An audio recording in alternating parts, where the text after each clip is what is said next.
anything useful about the ghouls? There's a pack of zombies living nearby in some old tunnel. They asked to move in, naturally. They were told to go to hell. Gustavo's hired some additional goons. Seems to be working. Still makes one a bit fidgety having those loathsome creatures around. I wouldn't even want them as slaves. Yeah, good luck with that. Thanks. You ever wonder what those ghouls think of you and your snobby friends? Well, I just remembered I have something important to do. Goodbye. I might be able to take care of your unwanted neighbors. Really? Well, it's your funeral, I suppose. What's it like living at Tenpenny Tower? It's the place to live, the only place one finds any modicum of civilization and breeding. Of course those ghouls are trying to move in here. Can you fancy that? Disgusting zombies living in a place like this? Really now? I've got to go now. Farewell. With that, we've talked with nearly everyone. Well, except for Gustavo here, whom everyone wants us to chat with, and the master of the tower, Tenpenny himself. To find the man, we head to the elevator behind Gustavo. This brings us to the penthouse, but before we move very far, a guard takes us aside. Mr. Tenpenny isn't taking callers. Do you know when I can see Mr. Tenpenny? Unsolicited callers are not generally welcome. Have a nice day. Goodbye. Or we can pass a speech check to say, I'm here to see Mr. Tenpenny. But if you weren't so incompetent, you'd know that. Hold on there a minute. Oh, all right, I'll let you in, but if Tenpenny hollers because he isn't expecting you, you're dead. We can now explore freely, but before going into his room, we'll explore some of these others. We find a room to the southeast. These must be where the upper echelon residents live. They are large, and every room has a purpose: an office, a kitchen, a dining room, a bedroom. But we don't see any residents here. We must have already talked to them. Heading out and turning west, we find another room with two separate bedrooms. In one bedroom, we see a table covered in pencils and a terminal on the wall. This is Chang's personal computer. Ah, so this belongs to the Chang couple. Inside, we find two entries. The first, rebuilding proposal. We find a quote from a Chinese communist ruler. We excel at destroying the old world, and we excel at building a new one. 200 years ago, Chairman Chang led his armies to defeat the decadent rulers of this land. Now, his humble descendant, Comrade Chang, shall lead its noble people to rebuild a brighter land in its place. By uniting to work together, we can eradicate the twin dangers of lawlessness and disease. With unified soldiers, we can cleanse the land of beasts and highwaymen. With organized farmers, we can overcome starvation and poverty. When competing villages are destroyed, all must unite under the glorious leadership of Comrade Chang and the Tenpenny Commune. Now, this guy seems to be suffering under the delusion that China was not also devastated in the nuclear apocalypse of 2077, and that he is somehow related to the guy. He doesn't look Chinese, and China's a long ways away. How can he possibly explain the real Chang having ever been to Washington, D.C.? The guy is a loony. In the next one, we find an option to read a daily affirmation. Today's affirmation is, hold aloft the red lantern. Great. I bet you will find a little red book in his closet. Heading out and turning left, we find a door to the Tenpenny Tower suite, which requires a key. This is our player home, if we sided with Mr. Burke during his quest. I did a video on the Tenpenny Tower suite, which you can watch here. When done, we can finally enter Alistair Tenpenny's personal quarters. We find a garden in the middle of this room and a door leading to an outside balcony. Here we see a beautiful view of the wasteland, and sitting in some chairs, playing chess, are Mr. Burke and Alistair Tenpenny. If instead of destroying Megaton, we chose to defuse the bomb, Mr. Burke is not pleased to see us. So, you're the genius who disarmed the bomb. Weeks of waiting and watching ruined. It's a pity you acted so hastily. In the future, best sleep with one eye open. Hello. Can't stop to chat just now. Well, tough luck, Alistair. We're gonna chat, but he doesn't have a lot to say. We can say, tell me about yourself, Mr. Tenpenny. Oh, it's impolite for a gentleman to talk about himself, but I'd hope this magnificent tower would speak volumes. tower you have here, Mr. Tenpenny. Some might say that Tenpenny Tower is my crowning achievement. But no, no, my dear girl, it is just the beginning. All right, I'll be going. Good day. He doesn't say much now, but he sure has a lot to say later. We'll be back. Exploring his personal suite, he's got a huge room dedicated to the bath. And looks like Mr. Tenpenny is suffering from some sort of ailment. There's a little bit of blood in the bath. He's got a majestic bedroom, and on his office desk, we find a tiny model of the Corvega Atomic V8 and a copy of Lying Congressional Style. I'm not going to steal this just yet, but we'll bear it in mind for later. With that, we fully explore the penthouse suites. This leaves only one person left to interview, and that is Chief Gustavo himself. Heading on over behind the counter, we can chat him up. What? What's it like living in Tenpenny Tower? Tenpenny is always on time with the money. And we get very comfortable digs with side benefits. Tell me about Alistair Tenpenny. He owns this building. We get our caps from him. And don't you forget it. Have you got an armament supply? Want to do some trade? I guess we could do a little trading. Here's what I got. Gustavo is a pretty decent weapons and armor vendor with a wide selection, including flamers and missile launchers. He has combat armor and also a radiation suit, great place to snag one if we don't have one already, and quite a selection of ammunition. Hey, how's that ghoul situation coming along? That damn Roy Phillips won't take no for an answer. Keep showing up, looking for a handout. He and his kind aren't wanted. End of story. If I were a betting man, I'd place a stack of caps on him trying something violent soon. And that would make Tenpenny nervous. I don't like it when Tenpenny gets nervous. But I can't spare the manpower to go hunt down Roy Phillips and his band of misfits, or I'd gladly end this thing once and for all. What the heck is a ghoul anyway? Some kind of diseased human?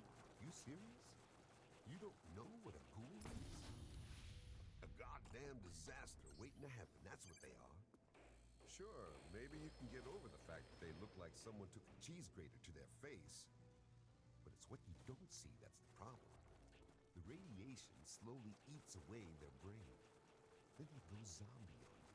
It's better for everyone to kill them before all that, if you ask me. I'm going to find a non-violent solution to your ghoul problem. That's a laugh. Roy Phillips can't be reasoned with.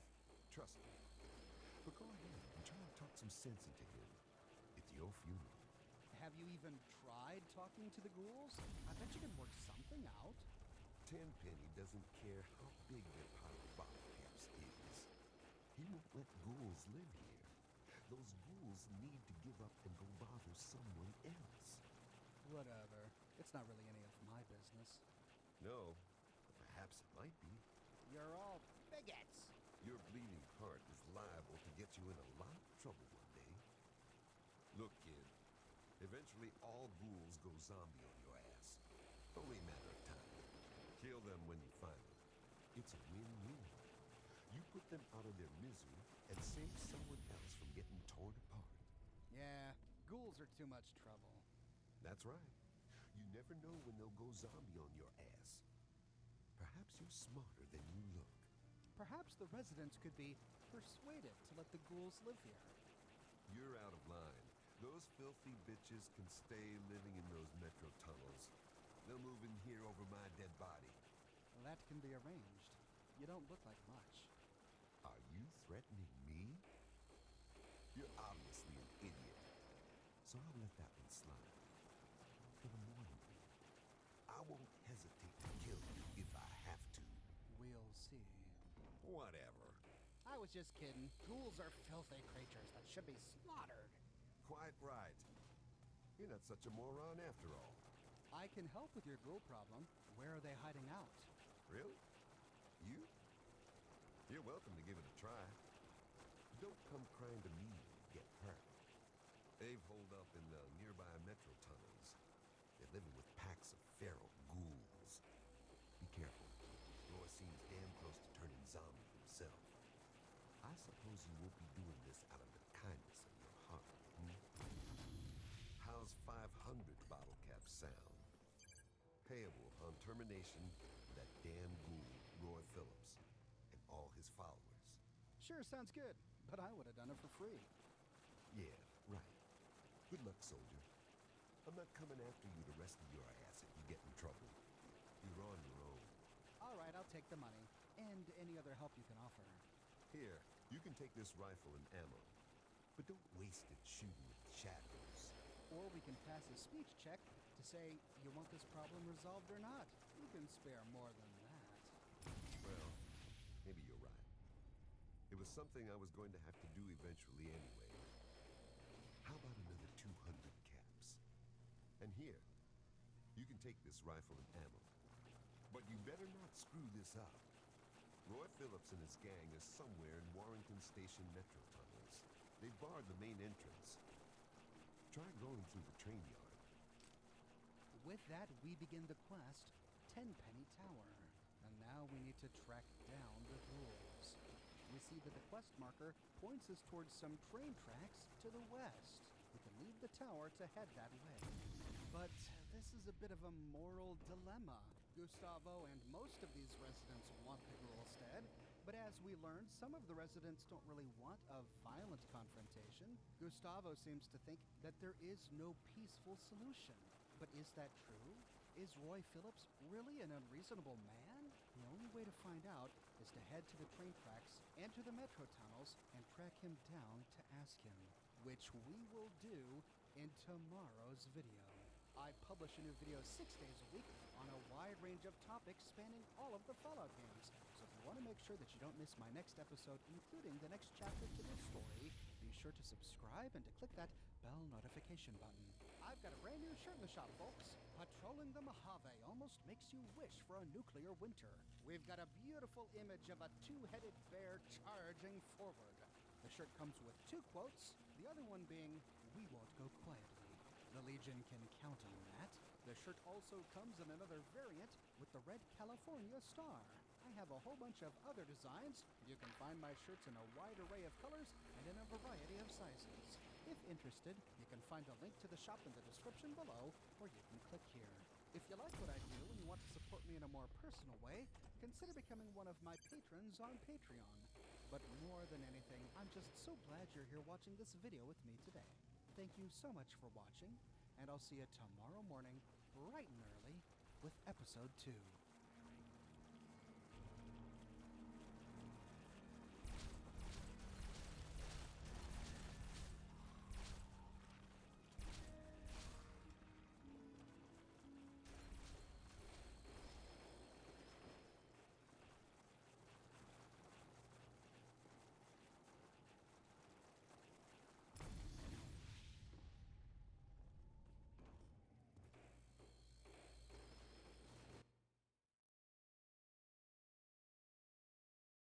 In yesterday's video, we stumbled upon a tower called Tenpenny Tower.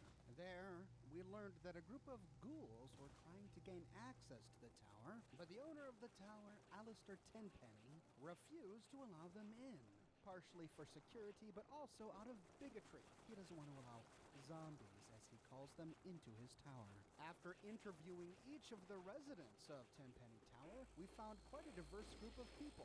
Some who see ghouls as mere zombies, some even wanting them to die.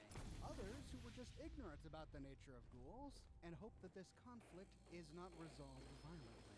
And yet others who have a lot of experience with ghouls, who have traveled with them, and are frustrated by the bigotry of the other residents. Ultimately, the security officer, Chief Gustavo, hired us to track down the ghouls and eliminate them. He said that they were holed up in the nearby train tunnels, but that they had barricaded the entrance. He recommended an alternative approach, to access the tunnels from the Warrington train yard. We find this train yard swarming with feral ghouls.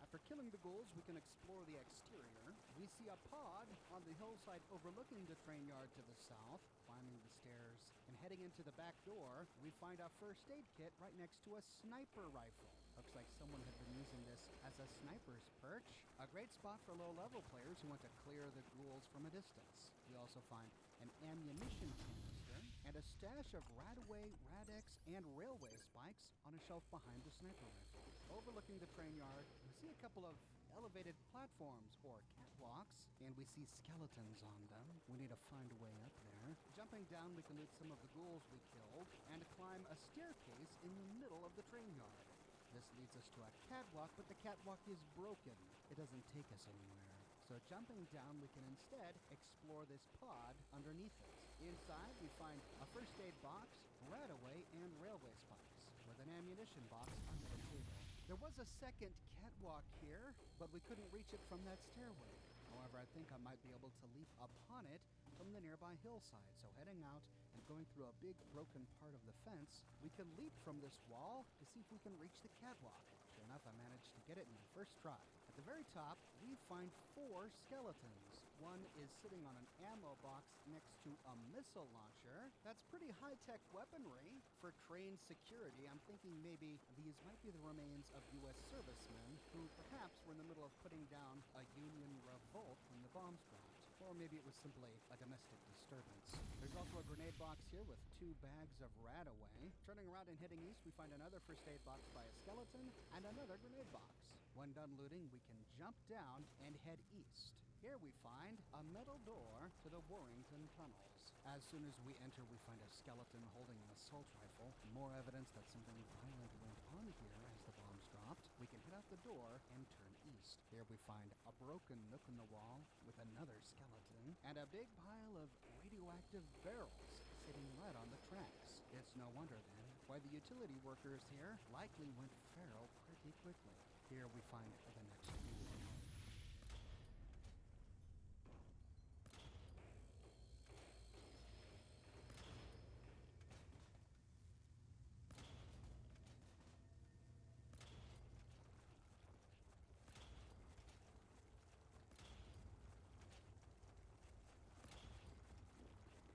They never tracked me down due to my stealth. It is finally at 100. After looting the corpses, we can continue to the east, turn north, and up some stairs to open a door. Here we immediately alert another ghoul.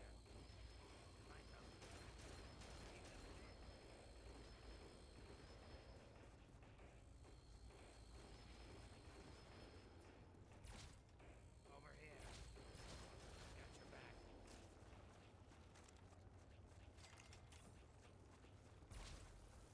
When the ghouls are dead, we can get to looting. Turning around, we see a shelf to the west. Here we find some railway spikes and another first aid kit. After looting the bodies, we can turn east into a little nook where we find another shelf filled with 2 ammo boxes, one of which is locked with a very easy lock.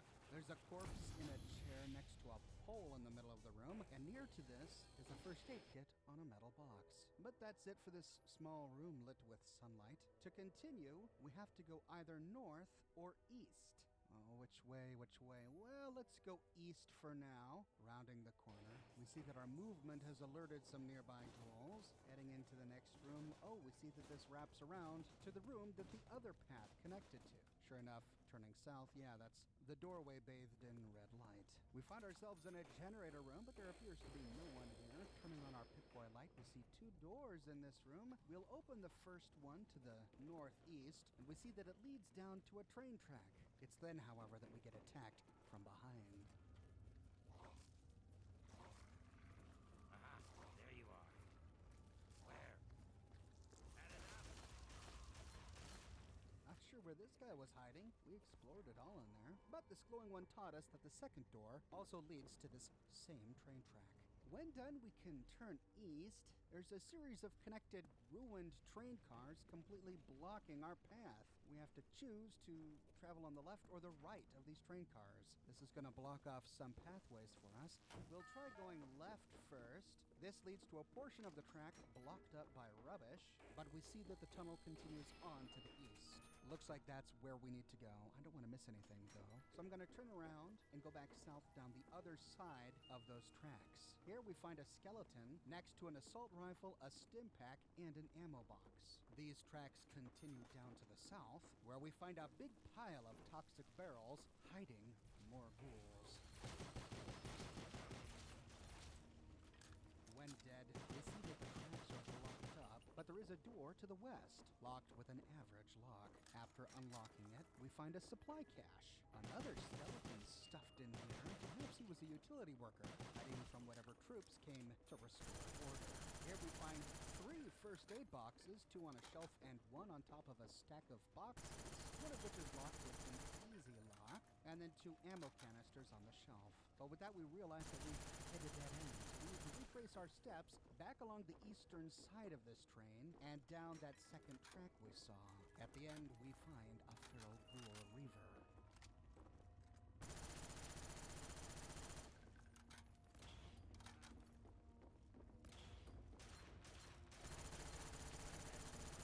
When done, we can peer around to the other side of the train cars. Looks like we didn't miss anything. And here I reach level 30. At last, I've maxed out this character. And as you can see, with all the skill books and bobbleheads I've found, I've nearly made a completely perfect character. I'm gonna bump up unarmed, and then hopefully I'll be able to perfect my final 3 stats with skill books. For my final perk, I chose Almost Perfect, which raises all special stats that are below 9 to 9. If we wait to find our special stat bobbleheads until this point, we can easily get a perfect character with 10 into each special stat and 100 into each skill. At the end of this track, we see a door to the left, and we find the end of this track locked up with rubble. So heading back to the door and opening it, we find a ghoul. After looting the corpse, we arrive at a split in the road. We can turn north, or we can go east. Red light or white light. We'll follow the white path first. This brings us down a staircase where we find a ghoul. Ah! How far does that gas reach? I thought it was in the other room. Like that? Dogmate catches the scent of someone, so ignoring looting for now, we can move forward to try and find him. Keep firing.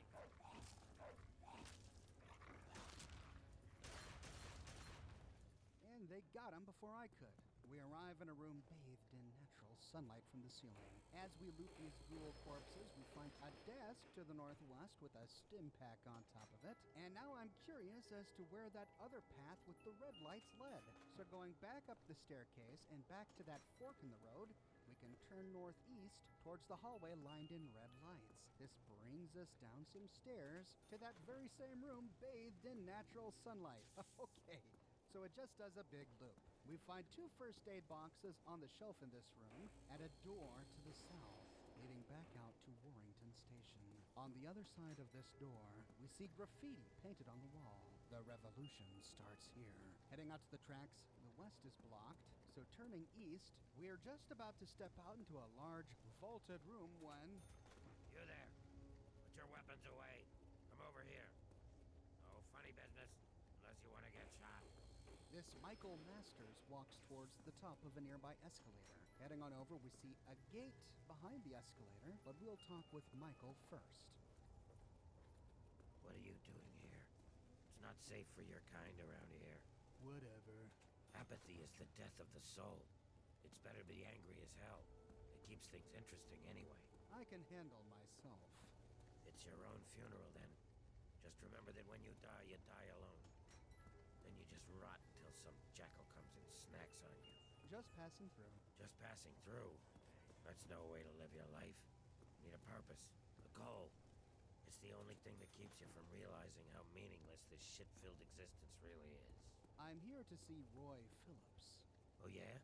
Is he expecting you? Well then, run along. It's not wise to keep Roy waiting. Has a bit of a temper, that one. You watch yourself. So what are you doing in the metro tunnels? I've been stomping around with Roy and his gang of misfits. Roy's a no-nonsense, take-no-prisoners kind of guy. He heard about this tenpenny asshole, and now he's trying to get us in that tower. He's hatching some kind of plan to kill all those bigot bastards. Believe it or not, I used to vacation there. So tell me, what's it like being a ghoul? I wasn't always like this. I was a goddamn scientist. We were doing great things. Amazing things. Sure, sacrifices were required. Some people got hurt. But we were making real progress. But then those goddamn bombs dropped. Karma's a real bitch. You'd be wise to remember that. You know, Gustavo back at Tenpenny Tower hired me to kill you. Figures. He's Tenpenny's adorable lapdog, isn't he? So what's your angle in all this? Anything you want to say before you meet your maker? Karma's a fucking bitch, isn't she? Found you.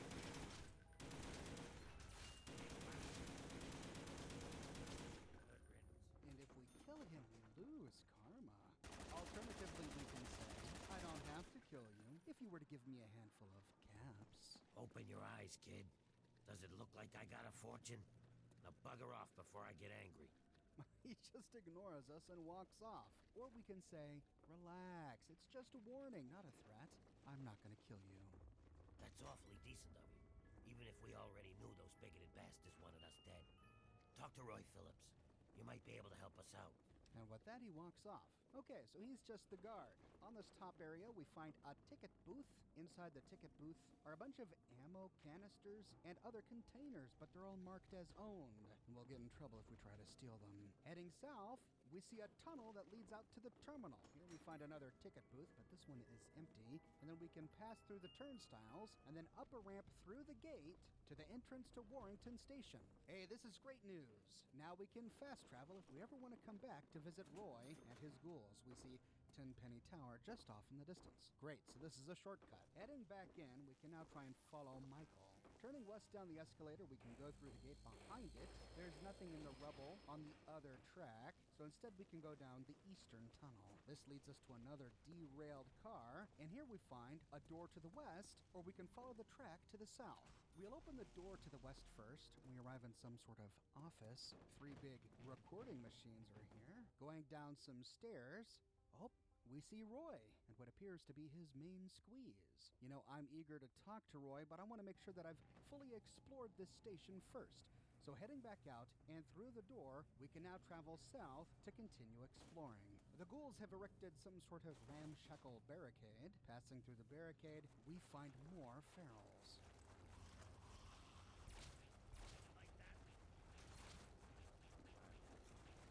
As we creep forward to loot them, we get attacked by more to the east.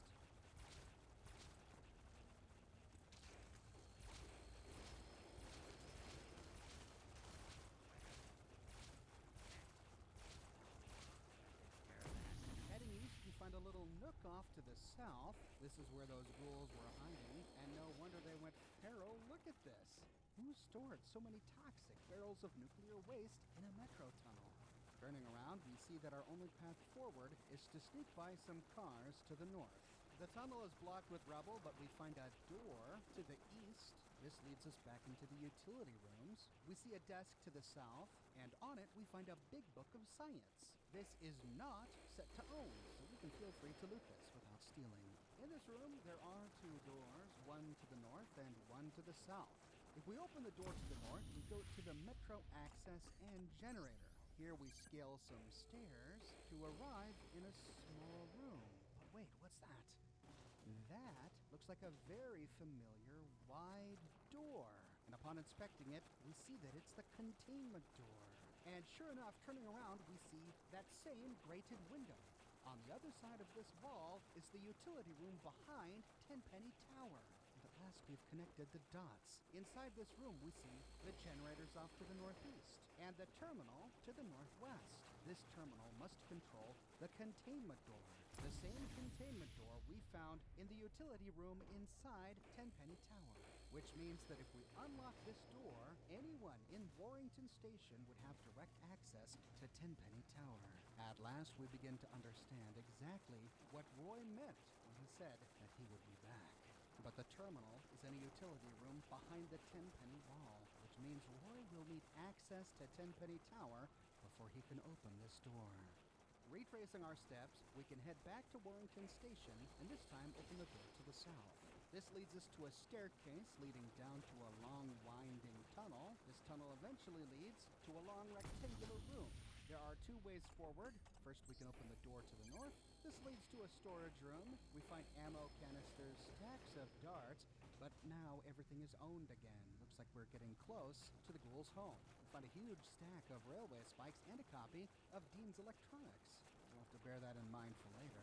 But this is a dead end, so going back out into the rectangular room, we can go west up some stairs. This leads to a door, which opens up to the ghoul's living quarters. We see cigars smoking on the nearby tables, lots of tin cans, cups, empty bottles of whiskey. Looks like the ghouls are sleeping. In a little nook to the east, here we find two beds. On a shelf next to some cherry bombs, we find a copy of Pugilism Illustrated, another magazine to keep in mind for later. Lots of containers and scraps, one ammo box. Moving west, we find a bunch more beds. We even find a baby carriage nearby. This room opens out through a doorway to the east, leading us up some stairs and into a tunnel. Here we bump into Michael Masters, and we finally find Roy Phillips. What do you want? So I killed a bunch of crazy ghouls in the metro tunnels. So you killed a bunch of feral ghouls. That's supposed to sound impressive. I got no compassion left for those mindless freaks. But they were a nice deterrent keeping out smooth-skinned bandits like myself. So what are you doing in the metro tunnels? Biding our time, making plans, getting ready. Tenpenny and his pack of elitist wannabes can't keep us out of that tower forever. We've got rights, and we'll take them if they aren't given to us. It's Tenpenny's tower. He can do whatever he wants. Not sure where you come from, kid, but out here in the wasteland, everything's up for grabs. And you only get to keep what you can hold on to. Tenpenny didn't build that tower. We found it, and took it from whoever used to own it. Now we're gonna take it from him. We tried playing nice, but they shot at me. Fuck them. It's time for them and their bigot ways to die. You're secure in these tunnels. Why try to get into Tenpenny anyway? Ghouls aren't built for luxury and comfort, is that it? You think ghouls belong scurrying around in that dark, dank underbelly of the wasteland? You got a lot of nerve. It's really not any of my business. Sorry I asked. You're right. It's none of your business. You best get out of here, kid, before something ugly happens. You're a zombie. People should shoot you. Oh, yeah? Fine. It's on. Opening fire. With that, he turns hostile, as do his friends.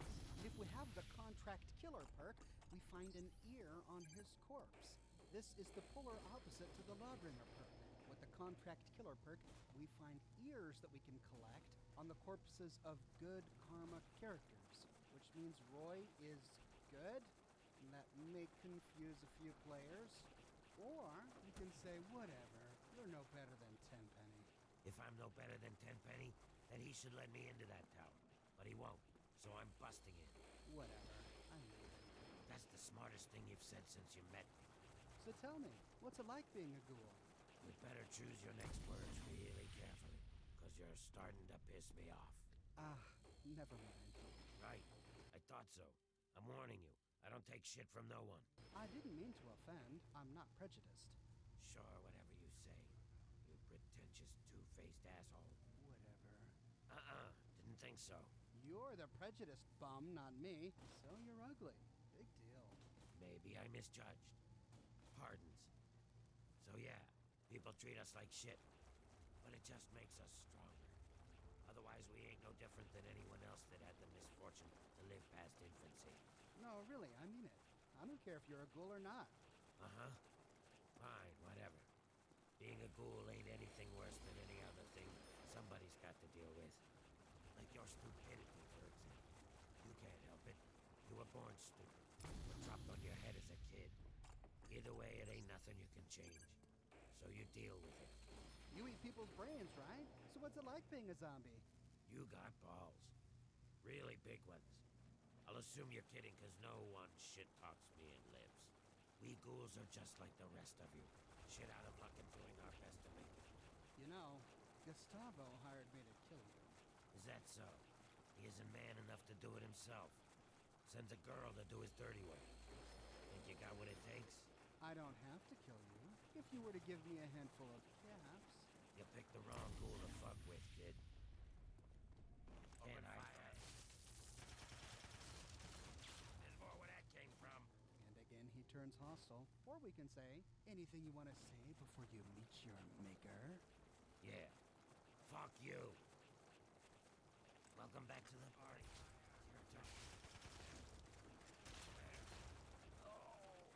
Or we can say relax. It's just a warning, not a threat. I'm not gonna kill you. I see. That's smart of you. I'd lay you flat if you tried anything stupid. So don't. Tenpenny and his pack of elitist wannabes are in for a real treat soon enough. They can't keep us out of that tower forever. I might be able to get you in there. I already got a plan. They think I'm a monster? I'll show them the real monsters. We'll unleash our feral brethren. All those bigoted sons of bitches will get torn apart. Trouble is getting past the damn subway access door. You see this? Some kind of escape door that leads from the Tenpenny basement to the subway tunnels. There must be some way to get that open. Good luck with that. I'll have none of it. You got a lot to learn, kid. A lot. Like, for instance, how not to piss off an angry ghoul. You best get out of here before I get real ugly. Let me try talking to Tenpenny. Maybe he wouldn't mind you living there. Ah, those snooty bitches probably can't stand living with each other, let alone with us. But by all means, try talking to Tenpenny if you like. But it won't work. Then we'll do it my way. You get that escape door in the Tenpenny basement open, and I'll unleash those ferals on them. Right on. Kill those elitists. I think I can help you with that escape door. Now you're talking my language. All right, here's the plan. I'll gather up a horde of ferals and wait for you by that escape door. You find a way to get it open, and then we'll sit back and enjoy the show. Well, maybe I should talk to Tenpenny. There may be a peaceful solution. Try it if you like. Go talk to Tenpenny.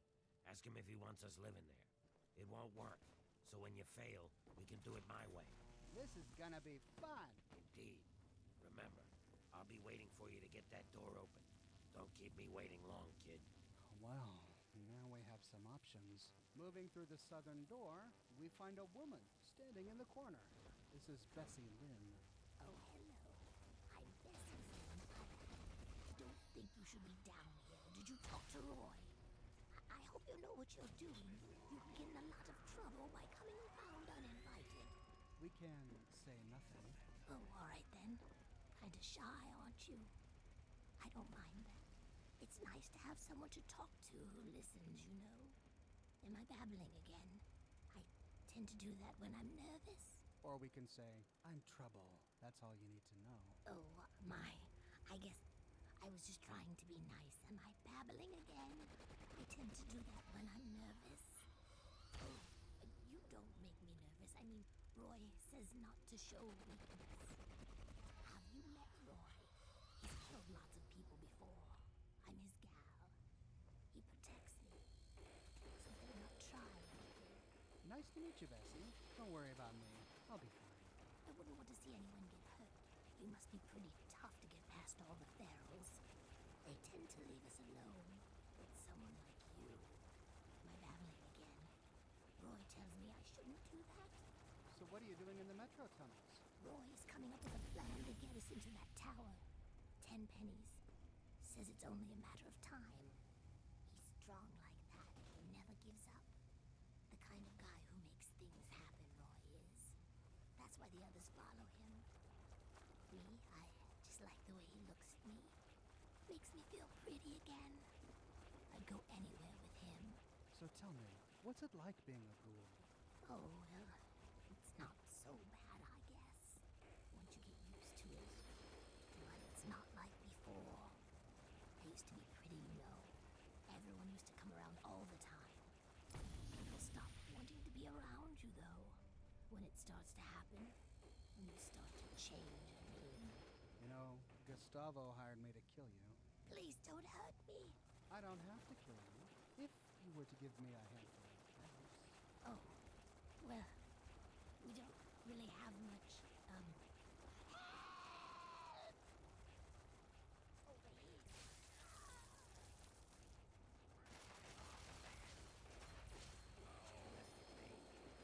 With that, she and the others turn hostile. Or we can say, relax. It's just a warning, not a threat. I'm not going to kill you. Oh. Sorry. I just assumed. Well, most people would prefer if we ghouls didn't exist. If you want to help us, talk to Roy Phillips. With that, we have met the ghouls in the Warrington station. I got the impression by talking with the residents that there were more ghouls here. But no, that's it. There are only those three. Roy, his girlfriend Bessie, and their guard, Michael. 3 ghouls compared to over half a dozen residents. We have quite a lot of them ahead of ourselves. We now have 4 options. We can kill the ghouls. We can kill the residents. We can open the containment door and allow Roy and his feral friends to do the work for us. Or we can try to find a more diplomatic solution. We'll explore all potential outcomes in tomorrow's video.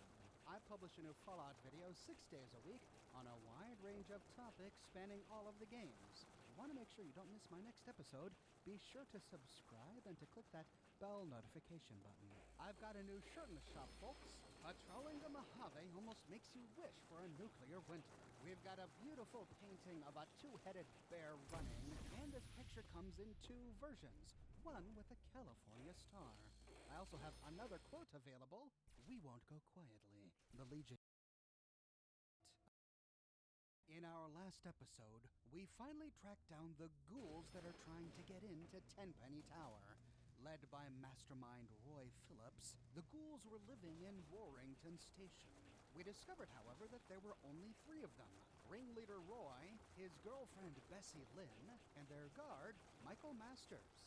Gustavo from Tenpenny Tower sent us to the Warrington train tunnels to kill Roy and his ghoul friends.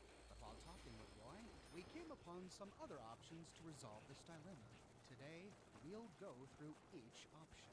The first option is to side with Gustavo and the residents of Tenpenny Tower and to simply kill the ghouls. Yeah, over here. Where?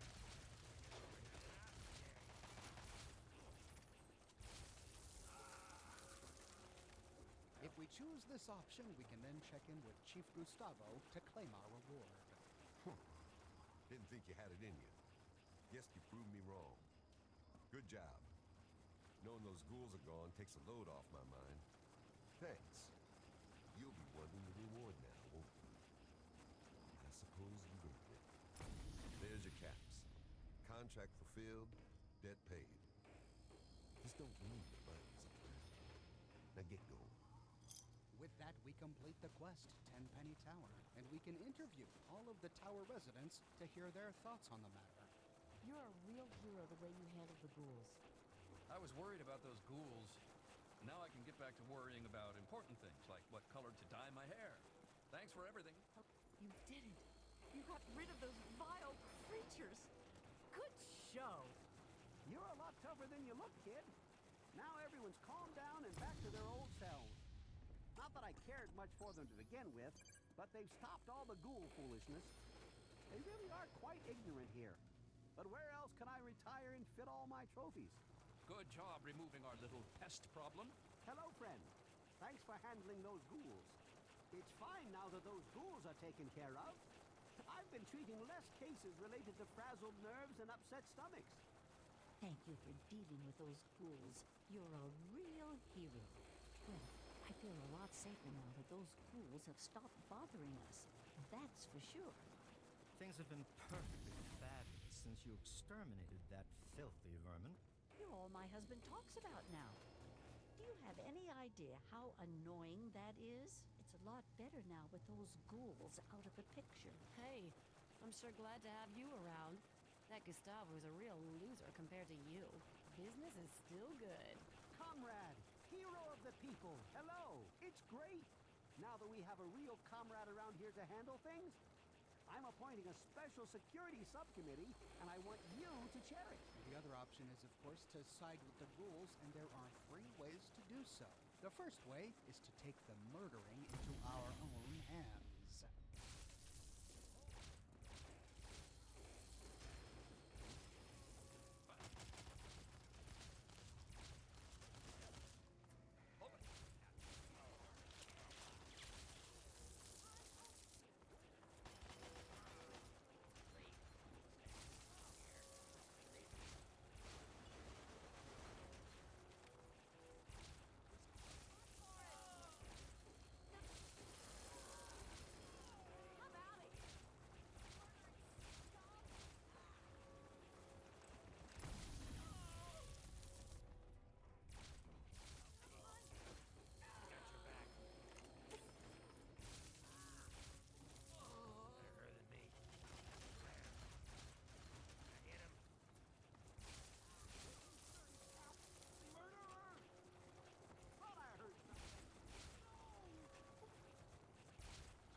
head back to Warrington Station to tell Roy that he and his ghouls can move in.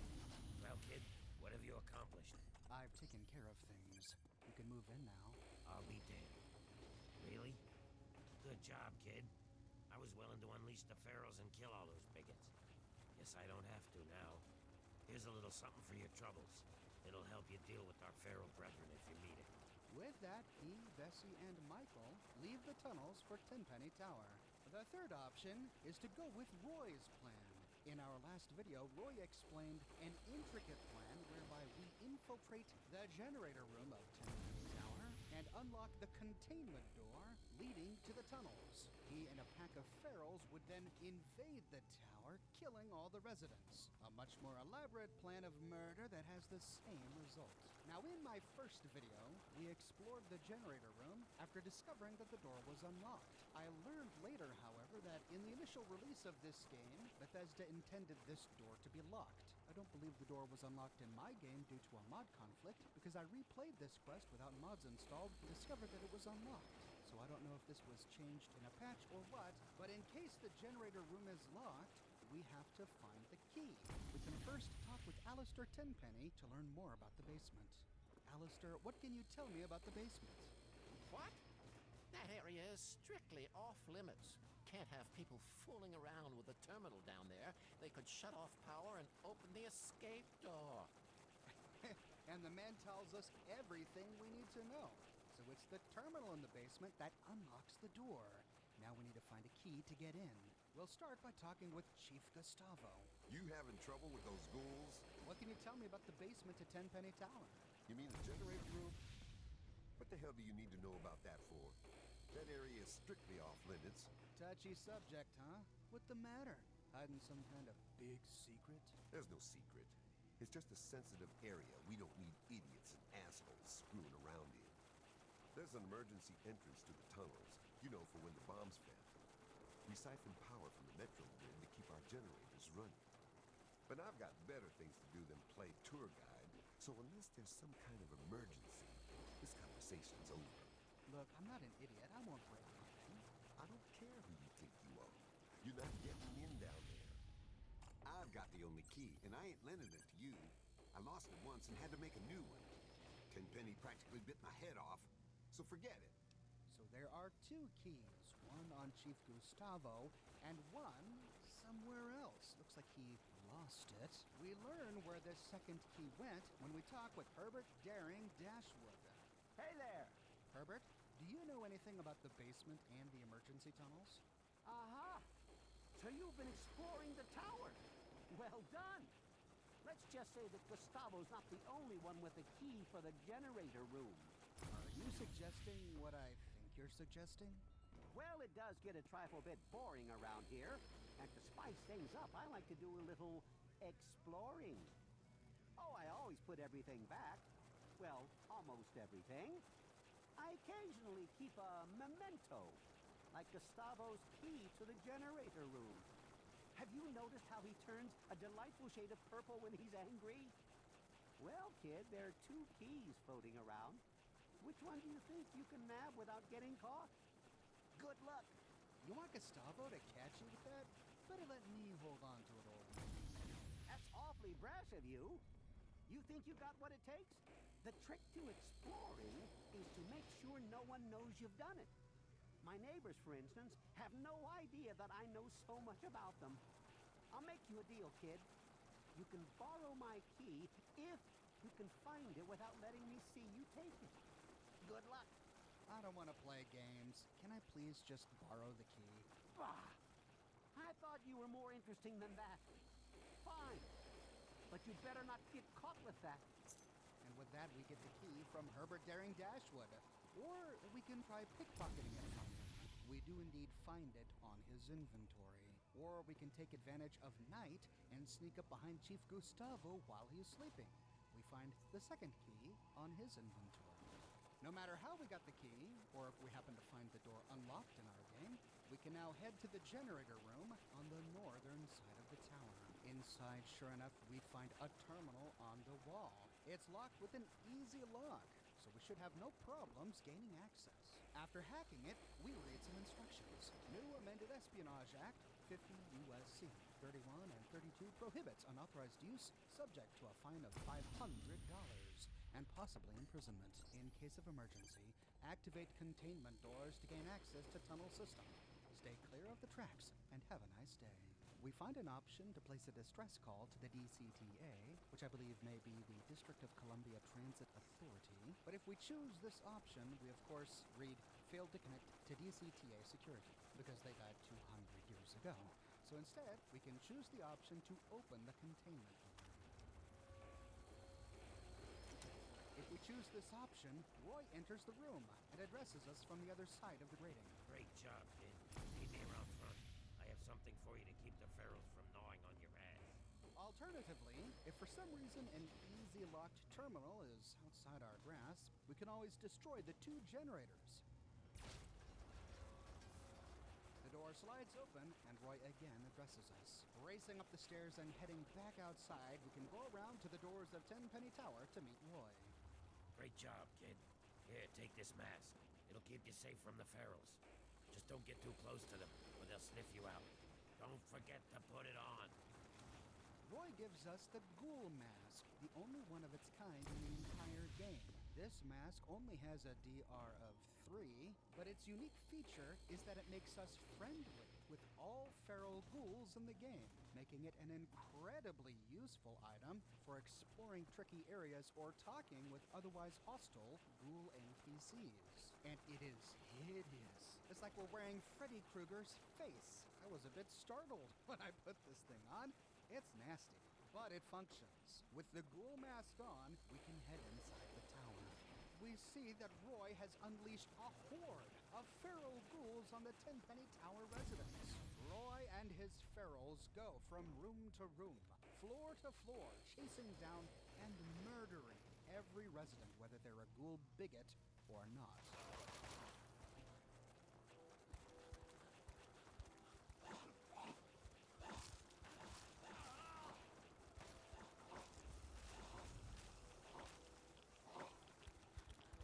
Come on, kid. There's killing and maiming going on. We can talk later.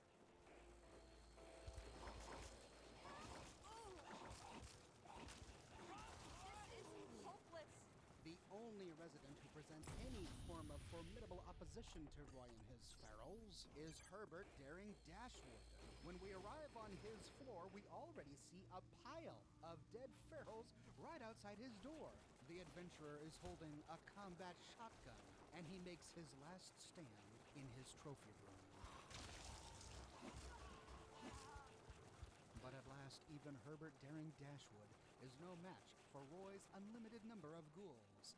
But look at this carnage!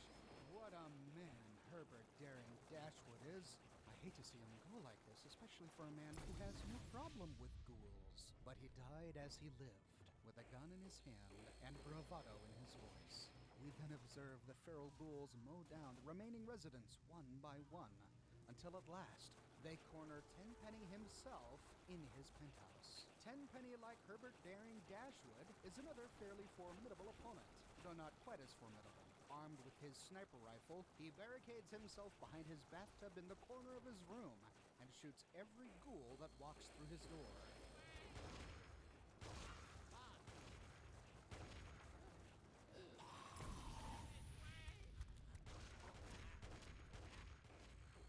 But at last, even he must fall.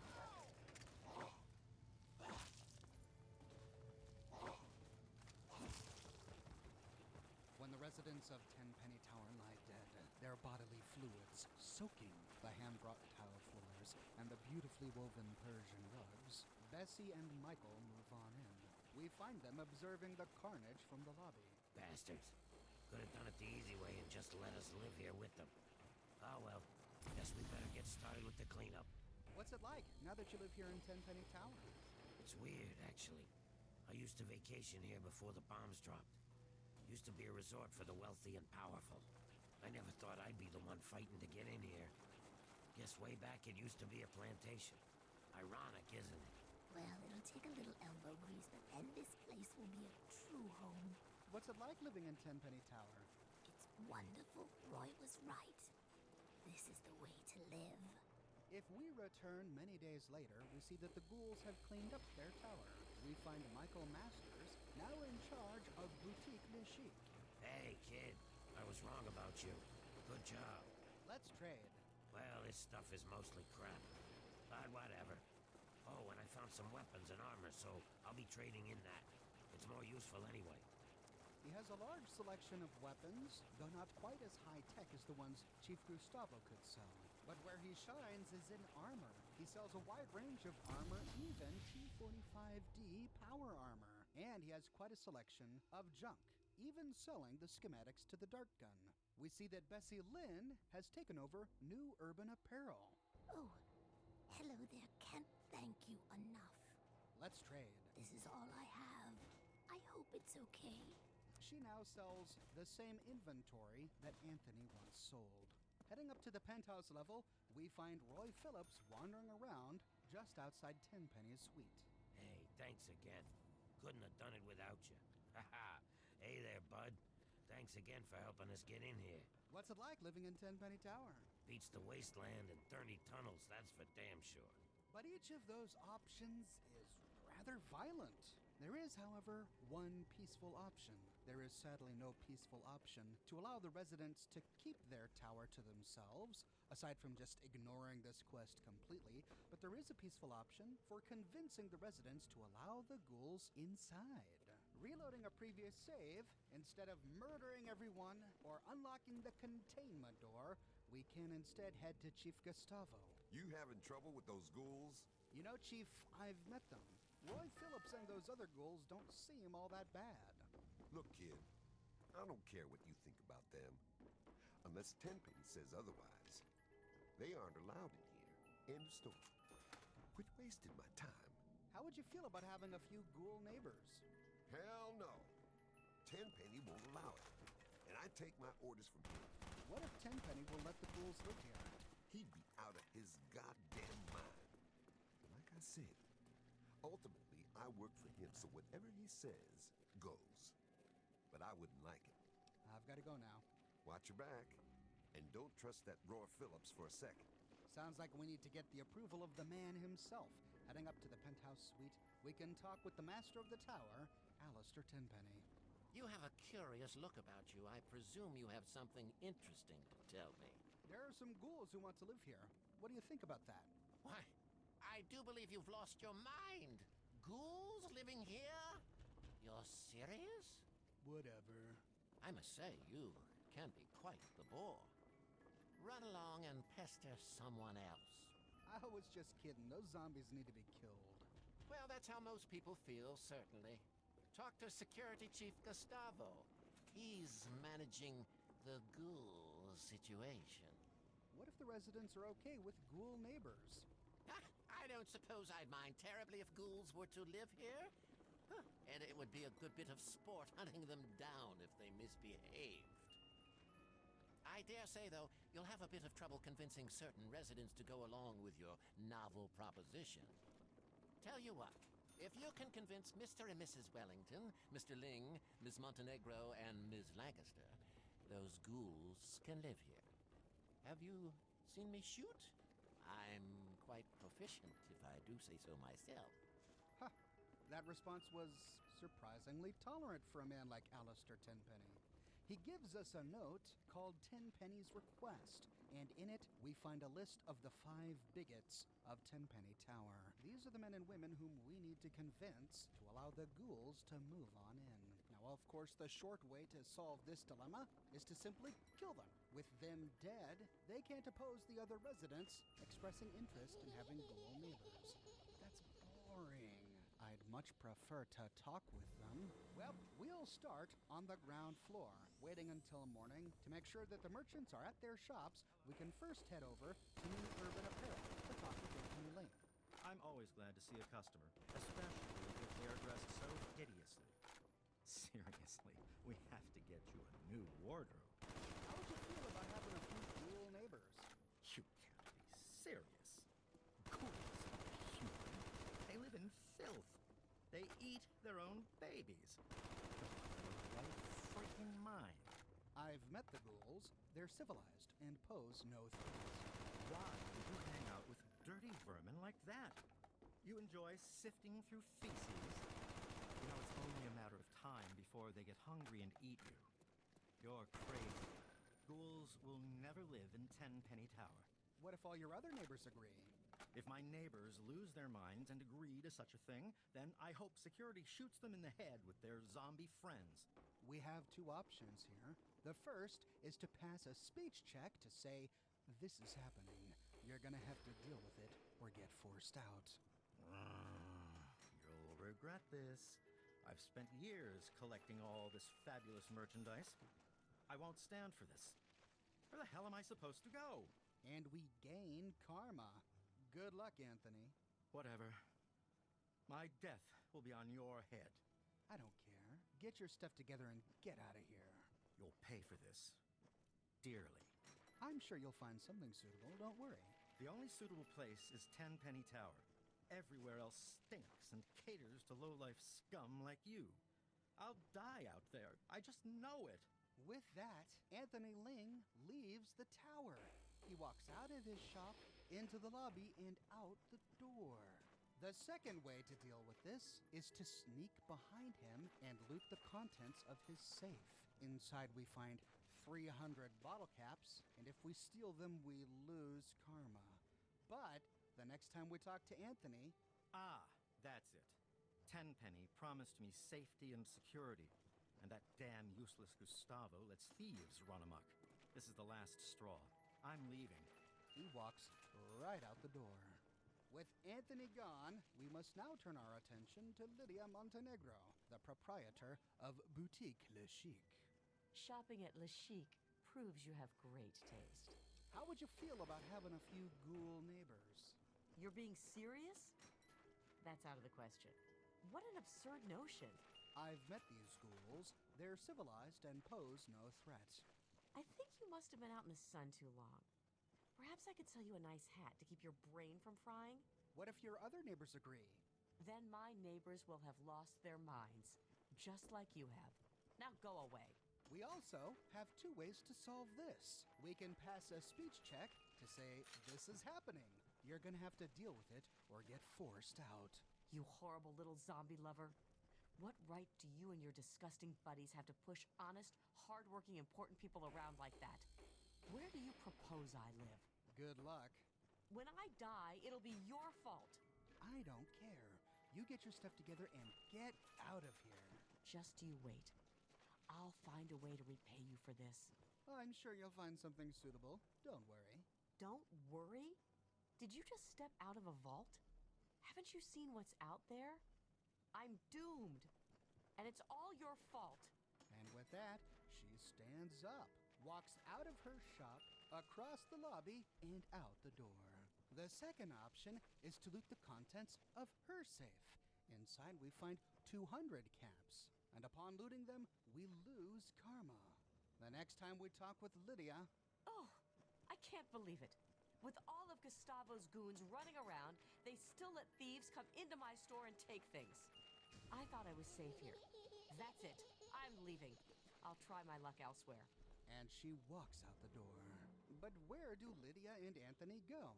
Well, the next time we visit Megaton, and instead of fast traveling, we walk out the gate, we find both Lydia and Anthony lingering by the gate. There must be somewhere safe out there. They never enter Megaton, and sometimes they'll turn around and walk out just to stop, turn around, and come back. But they stay here forever. Back at Tenpenny Tower, we have 3 more bigots to clear. Next on the list is Susan Lancaster. Make it quick, Missy. How would you feel about having a few ghoul neighbors? I've come too far to share my digs with some droopy ghoul. I've met these ghouls. They aren't so bad. Well, if you don't mind their stink, then you should go squat with them in their dirty tunnels and leave us civilized people alone. I'm really tired of you and your ghoul crusade. What if all your other neighbors agree? There's no way they'd agree to letting ghouls live here. We all came here to get away from things like ghouls and disease and all that ugliness. This is happening. You're gonna have to deal with it or get forced out.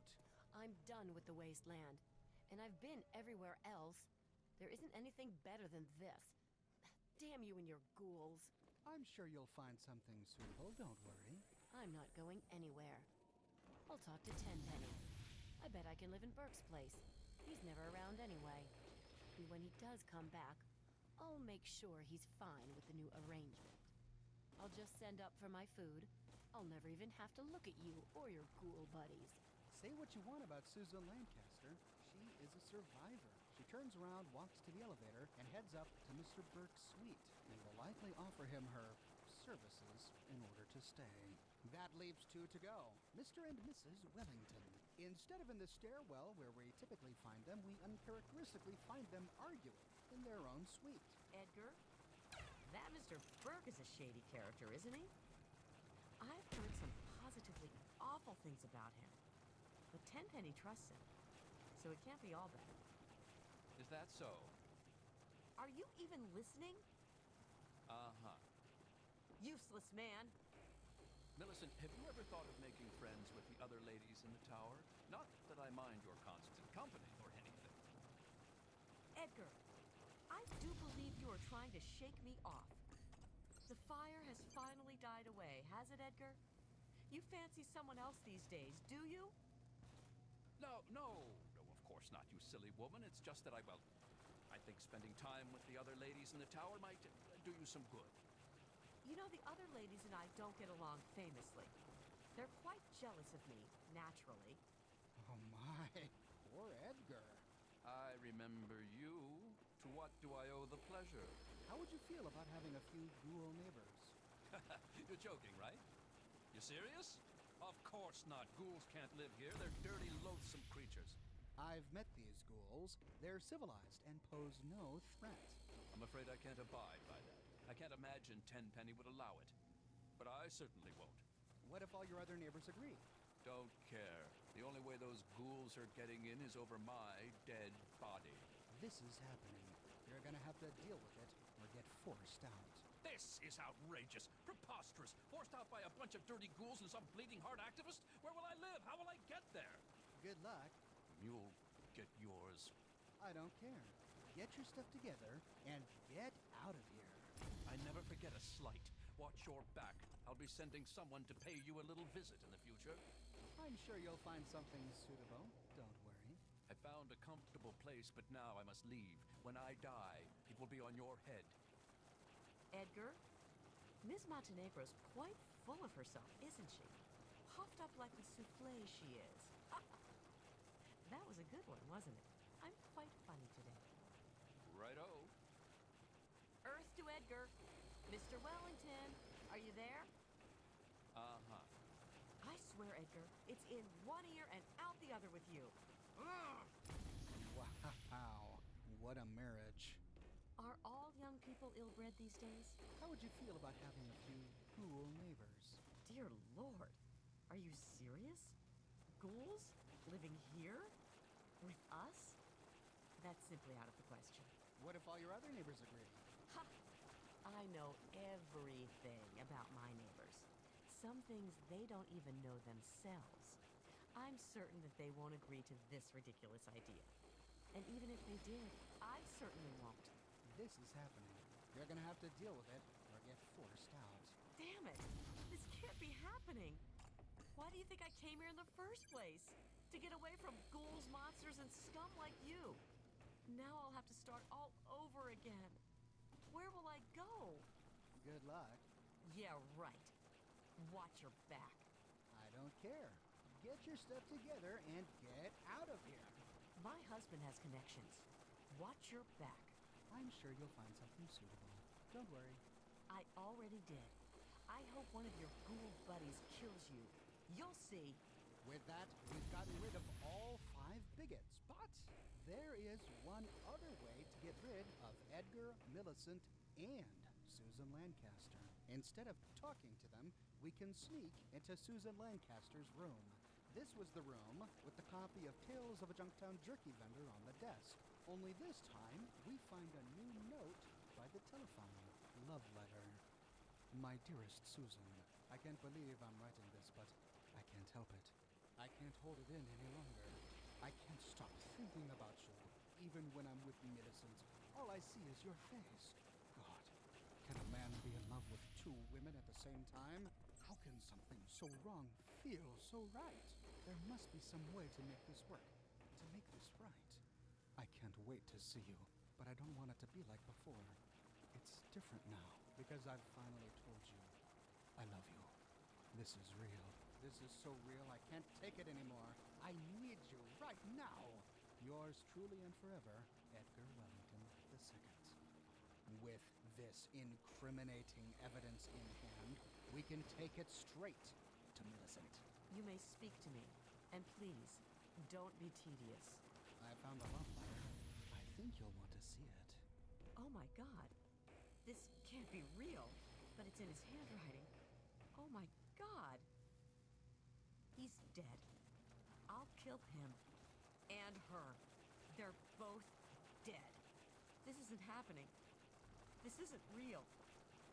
You broke your sacred promise.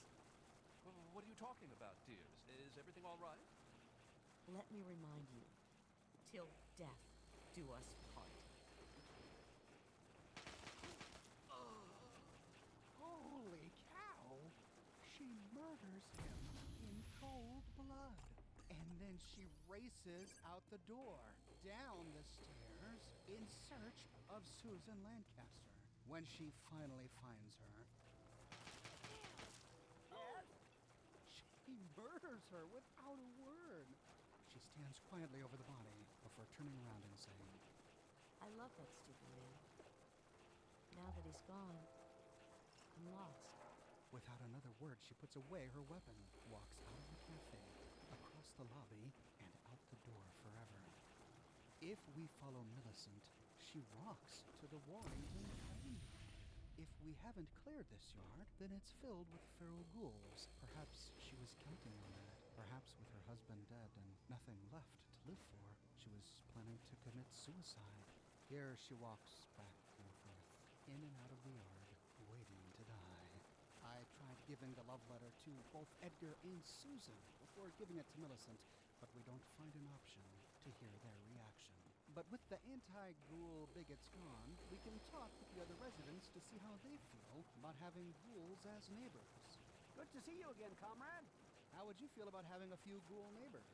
Ghouls wouldn't make the best of neighbors, comrade.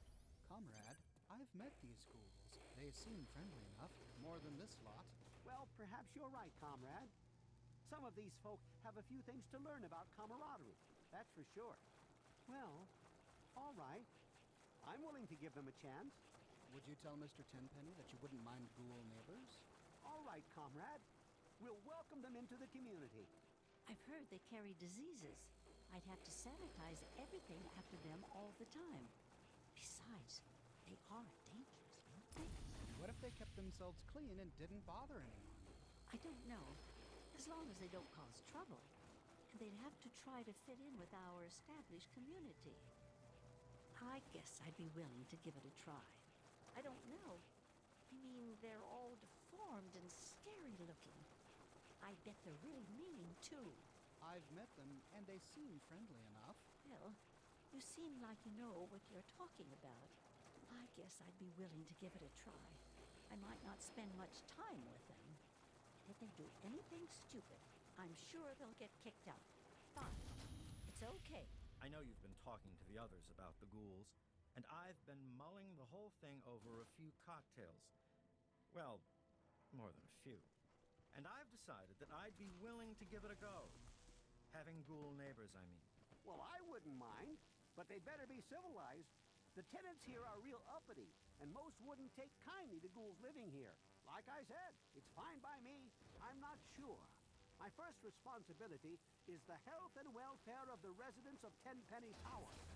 Ghouls often carry diseases due to radiation, damaging their immune system. I've met the ghouls, and they seem healthy, all things considered. Well, if they don't mind me giving them a thorough exam, and if they agree to follow any directives I give them regarding health and hygiene, I suppose I wouldn't mind too terribly. It'd give me a chance to study ghoul physiology. We can even ask Shakes about it. How would you feel about having a few ghoul neighbors, Shakes? Don't have any data. in my files about that. Oh, okay. When done, we can head back up the elevator and talk with Alistair Tenpenny. The bigots have all been taken care of, so the ghouls can move in now, right? Well, if my tenants want ghoul neighbors, they can have them. Though the ghouls must pay and follow the rules like everyone else. You're a clever one, aren't you? I'm glad this situation has been resolved. It's a bit crass, but here's a little something for your troubles. And with that, he rewards us with 500 bottle caps. When done, we can head back to the Warrington station to tell Roy Phillips and his friends that they're welcome at Tenpenny Tower. What's the word at Tenpenny, kid? I've taken care of things. You can move in now. I'll be dead. Really? Good job, kid. I was willing to unleash the pharaohs and kill all those bigots. Guess I don't have to now. Here's a little something for your troubles. It'll help you deal with our pharaoh brethren if you meet it. With that, he gives us the ghoul mask, and we complete Tenpenny Tower. So there is a peaceful way to get the mask. The next time we visit Tenpenny Tower, we see that the ghouls have moved in. They wander around the lobby, just like all the other residents. And we can now interview the residents to see how they're dealing with the ghouls. I guess I don't mind those ghouls as much as I thought I would.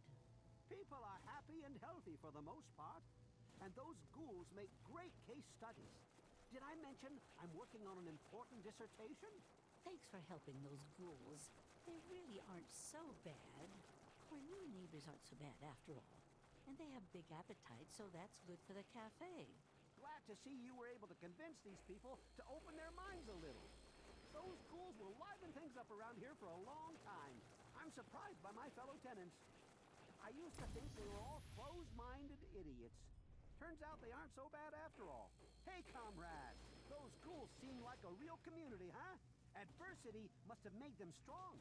Things are going well, I'd say. We've all learned a thing or two about what makes a real community. Don't you think, comrade? Don't know how you did it. I'd never allow those zombies room and board. But as long as Tenpenny keeps paying me, I'll stay. Well, that just warms the heart. The ghouls have a brand new home that they can be proud of, and everybody's happy. We can head up to the balcony to talk to Tenpenny to see how he feels about things. But he's not there. It's funny, he's always here. Well, maybe he's in his room. Heading to his room, we find Roy Phillips and... I don't remember all that blood. Looking down, we see it leading into the bathroom. And in the tub, oh my. Where did all this blood come from? Perhaps Tenpenny cut himself shaving. That's it. Oh no, right, remember we saw a little bit of blood in the tub in episode 1. Maybe he just had a really nasty hemorrhoid. You know, that I think is the answer. Talking with Roy about it, we can ask him, what happened to Mr. Tenpenny? I'm afraid Tenpenny and I had a little disagreement. Not to worry, though. He soon had a little accident. Problem solved. Uh-oh. That doesn't sound like a hemorrhoid problem to me. What did Roy and Alistair disagree about? What kind of accident? Did Roy kill Alistair?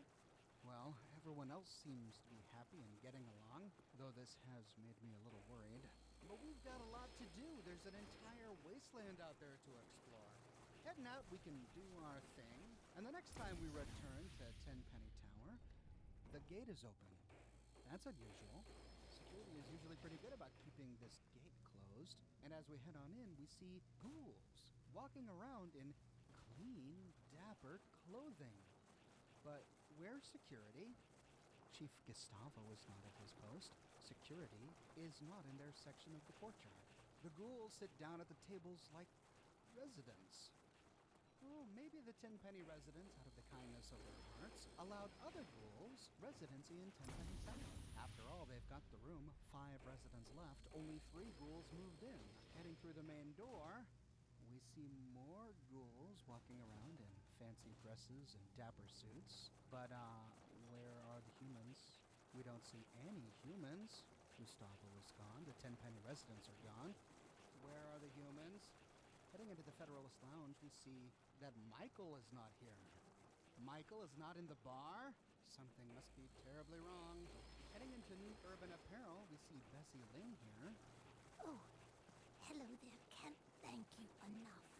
Hey, Bessie, where are the other Tenpenny Tower residents? I don't know where they are, but everything is fine. Roy said not to worry about the other residents. Roy said not to worry? What? Racing out, heading across the lobby. We can go to Boutique Le Chic, where we know we'll find Michael Masters. Hey, kid, how's it going? Michael, what happened to the other Tenpenny Tower residents? Hey, Roy decided to take out the trash. Glad I lost my sense of smell. You'll want to stay clear of the basement storage room. Oh no. Racing out, turning the corner and opening the door to the basement. Oh, we find the bodies of all of the missing residents and...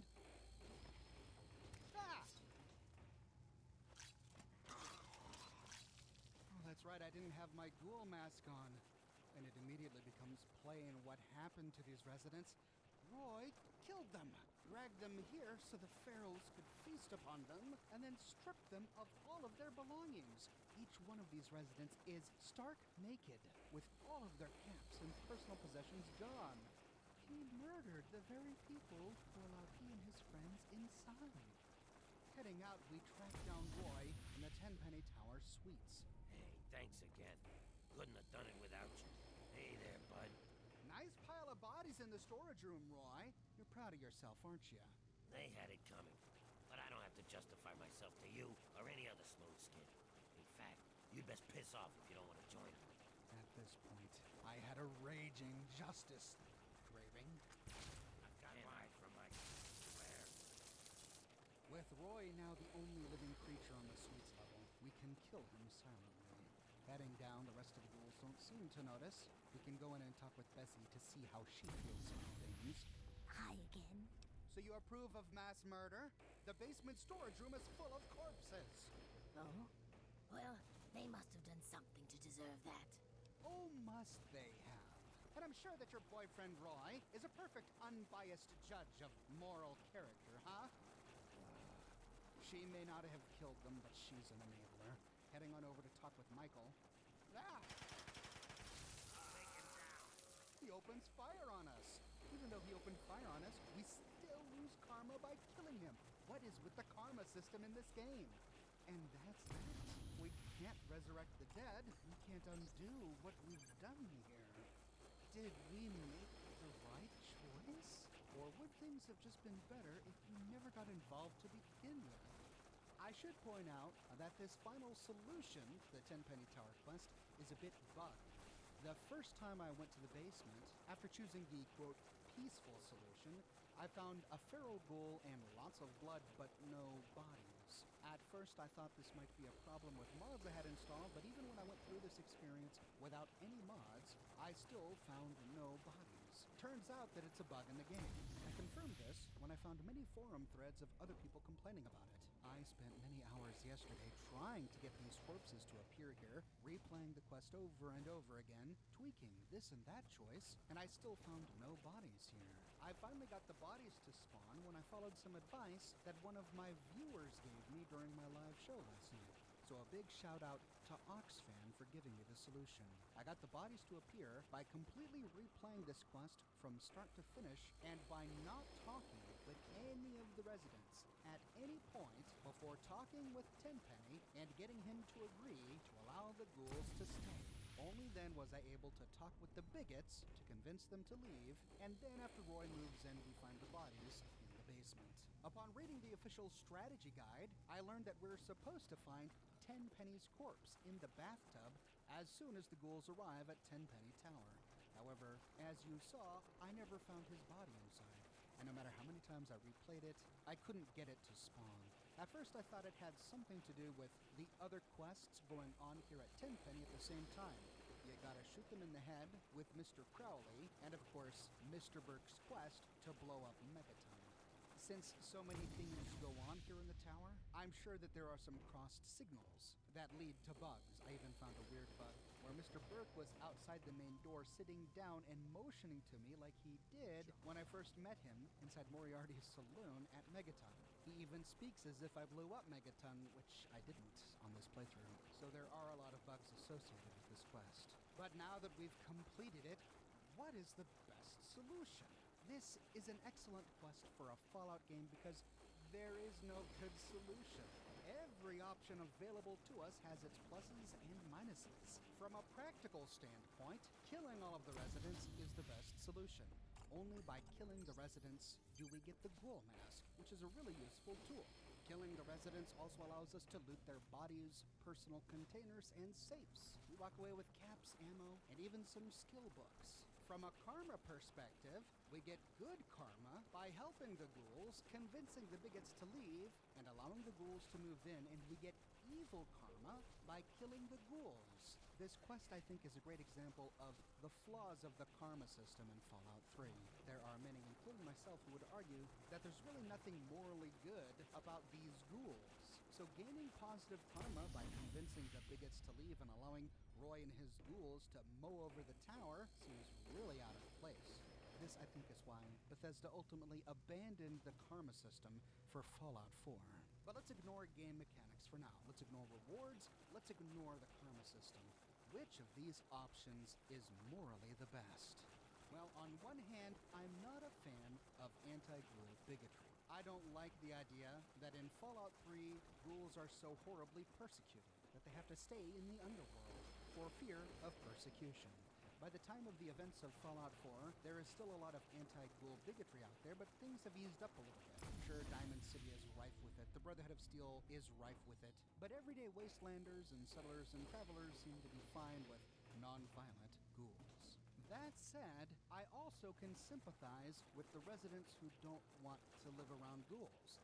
One of their biggest complaints is the smell, and we do know from Fallout lore that even non-feral ghouls smell like rotting flesh all the time, and that smell never goes away. I mean, let's just be honest with ourselves. Even if we thought that non-feral ghouls were people and that they shouldn't be persecuted just for being who they are, how many of us would choose to live around that smell for the rest of our lives? The overwhelming smell of rotting flesh. As much as I can sympathize with a ghoul's plight, I don't think that just because a ghoul exists, that people must therefore be forced to suffer through that smell against their will. I think people should have the choice to live far away from ghouls if they want to. And this brings us to the tower itself. Roy's big complaint about Alistair Tenpenny and his tower is that that's not how the wasteland works. In the wasteland, you take what you want. If this argument sounds familiar, that's because it's the argument of every raider ever. It's not the argument of civilized people. It's not the argument of settlers, wastelanders, people trying to rebuild society, who all live in the very same wasteland Roy does, but don't feel compelled to take from others. But is he right? Roy claims that Alistair took the tower from whomever owned it before, but is that true? Well, no, we don't find any evidence for that in the game. In fact, when we talk with the other residents, we learn that Alistair found the tower and spent a lot of his own personal money refurbishing it. He didn't find Tenpenny Tower in this state. He made it this way. We don't know who was here before Alistair found it. Maybe it was people that he killed or pushed out, but we're never told that in the game. Perhaps it was a bunch of feral ghouls. And if he did clear the place of feral ghouls to turn it into a home for humans, is that wrong? No, that's not wrong. Feral ghouls are monsters and should be killed. I therefore don't see Roy having any moral claim for deserving to live in Tenpenny Tower. And instead, I see Alistair Tenpenny having every moral right to own Tenpenny Tower. He discovered it, he cleared it, he paid to refurbish it. It's his. It's no more immoral for him to charge his tenants rent than it is for any landlord to charge any tenant rent.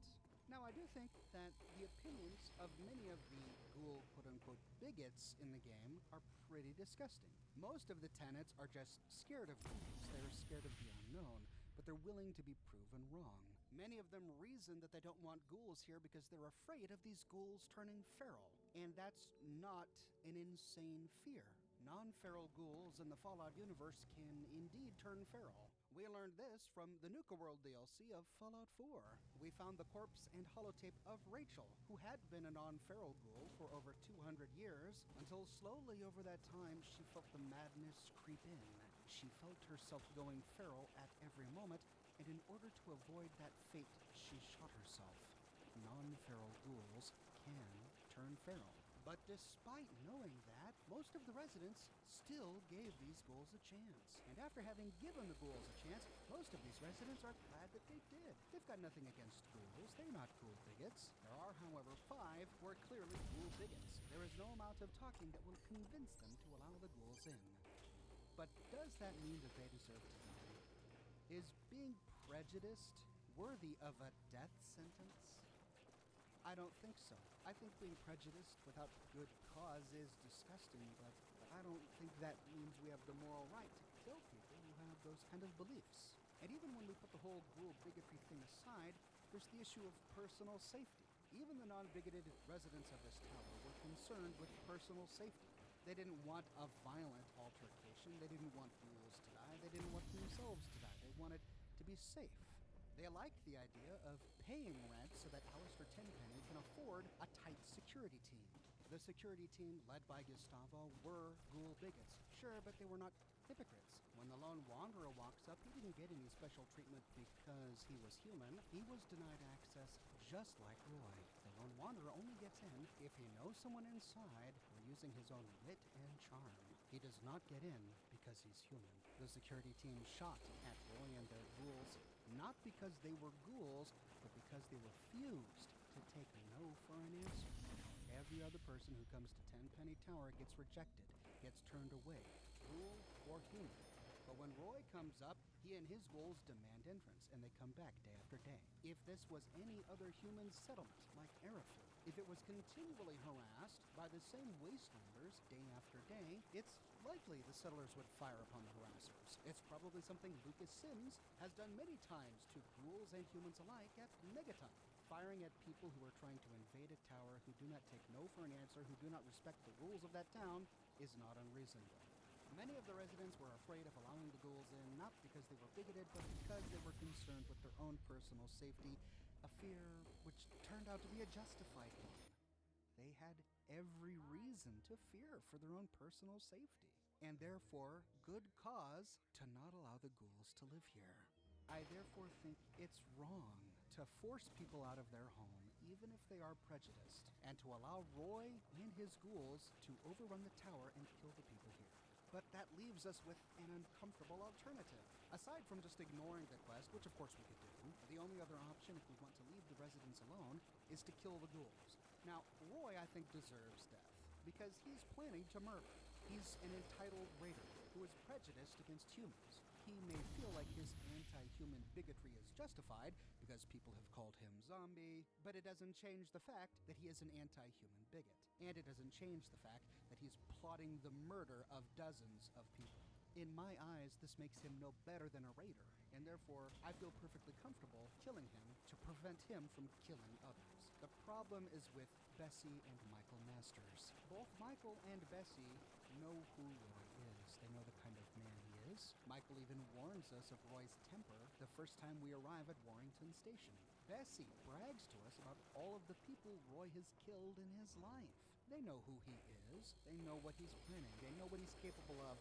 They know what his intentions are. While I wouldn't put Michael and Bessie on the same level as Roy in terms of murderous intent, they're both enablers. They're perfectly comfortable to allow Roy to murder because they benefit. I wouldn't go out of my way to kill Bessie and Michael, but after killing Roy, if they fire upon me, I don't feel terribly bad to put them down. The fact that we lose karma by doing so frustrates me as a good karma character, because I think that that's the right decision, to keep the residents of the tower safe and to destroy the invading ghouls. But that's just my opinion, and I'd love to hear yours. What do you think is the most moral solution to the Tenpenny Tower saga? Whom did you side with in your gameplay? Did you, like me, run into that same bug in the basement where you didn't find the bodies? Do you think that the ghoul mask is a suitable reward for this quest? Let me know your thoughts in the comments section below. I publish a new Fallout video 6 days a week on a wide range of topics spanning all of the Fallout games. So if you want to make sure you don't miss my next episode, be sure to subscribe and to click that bell notification button. I've got a brand new shirt in the shop, folks. Show no mercy. We have a beautiful portrait, and below it, the text, "Show no mercy." I have an alternative version with the text Ad Victoriam. I also have a version of the shirt with the portrait by itself and with the text Ad Victoriam by itself. These designs come in a wide array of colors and in a variety of sizes. I have a bunch of other shirt designs in my shop, so if you like what you see and you're interested, you can find a link to my shop in the description below, or you can click here. If you like what I do and you want to support me in a more personal way, consider becoming one of my patrons on Patreon. But more than anything, I'm just so glad you're here watching this video with me today. Thank you so much for watching, and I'll see you tomorrow morning, bright and early, with a brand new video.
One day while traveling the road east,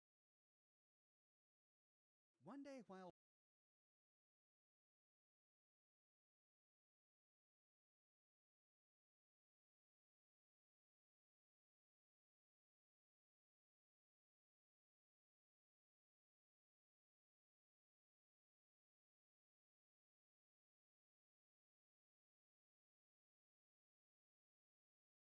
to Vault 101. Megaton, one of the largest post-apocalyptic cities in the capital wasteland, rivaled only by Rivet City. We find it just a stone's throw away from Vault 101. We come here during the primary quest of the game, but I'll be covering all of the primary plot points here at Megaton in a separate video. This video is all about the people who live here. Who were they before the Lone Wanderer ever arrived here? How was Megaton formed? We'll start by talking with this beggar sitting outside the main gate to Megaton. His name is Mickey. Please, do you have any water? I'm so thirsty. What is this place, Mickey? Some kind of city? It's Megaton.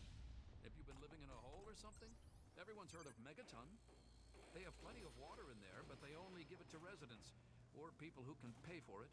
Will any water do? I've been drinking this irradiated shit, and I can't do it. I just throw it up now. I need purified water, please. I'm sorry, I don't have any water to give you. Please, if you find some, please. No, find your own water. I understand. You have to look out for yourself. Just leave me. I have to go now. Please, help me. Here you go, Mickey. Some purified water. I mean, you don't want anything for it? I don't have any caps or anything. I can just have it for free? Really? Seriously? My God. Thank you. Thank you so much. I'll never forget this. If we deny him water long enough, one day when we return to Megaton, we'll find his corpse lying here by the rocks. Now, Mickey has a role to play during the events of Broken Steel, but we'll tackle all of that when I cover Broken Steel in an upcoming episode. As we approach, the residents open the gates to Megaton.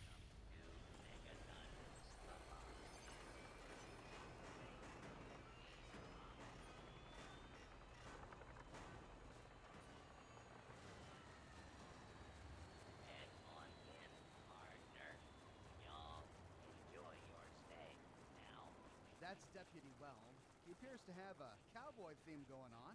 Someone has deputized him sheriff. As soon as we enter, somebody recognizes us. Well, I understand. You're from that vault, Vault 101. I ain't seen one of those jumpsuits in a long time. Name's Lucas Sims, town sheriff, and mayor too when the need arises. I don't know